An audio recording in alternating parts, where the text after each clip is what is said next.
మంచి the best performance ఇచ్చి ఇది నాకు బాగా హెల్ప్ అవుతుంది అనుకున్న రోల్ ఏదైనా మీరు చెప్పిన ఈ బేసిక్ పాయింట్స్లో లేచిపోతే మీరు హర్ట్ అయిన సందర్భం ఏదైనా ఉందా? యా, హర్ట్ అయినవి కూడా ఉన్నాయి. అన్నీ చెప్పను, కానీ I think I played one of the characters in Sitaramam.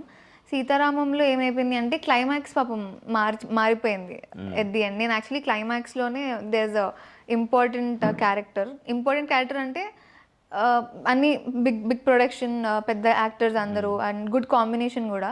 కానీ ఇంకా లాస్ట్ మూమెంట్లో హను సార్ క్లైమాక్స్ మార్చడం వల్ల they had to overall reshoot it again. So అదొక్కటి నేను కొంచెం ఫీల్ అయ్యా. బట్ ఇంకా క్లైమాక్సే మారిపోయిందిగా, మనం ఇంకేం చేయలేము. And I'm so happy that film ఒక మ్యాసివ్ బ్లాక్ బస్టర్ ఇచ్చింది మన ఇండస్ట్రీకి. So I'm happy about that. So ఇప్పుడు మీ ఈ 20 yearsలో మీరు చాలామంది డైరెక్టర్ని చూశారు. సో మీకు కంఫర్ట్గా ఈయన నన్ను హీరోయిన్గా ఒక ఫుల్ పెజ్డ్ రోల్ ఇచ్చి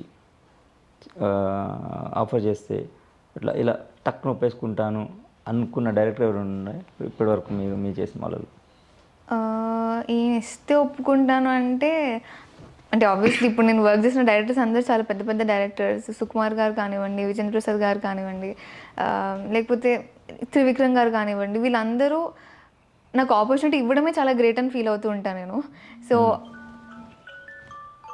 సో వాళ్ళు ఏదైనా ఆపర్చునిటీ ఇస్తే I will definitely just jump in to it. అంటే వీళ్ళు చేస్తేనే ఒప్పుకుంటా అనేది లేదు. ఎవరి నుంచి వచ్చినా, మన బిగ్ స్టార్ డైరెక్టర్స్ నుంచి ఎవరి నుంచి వచ్చినా I will just go for it.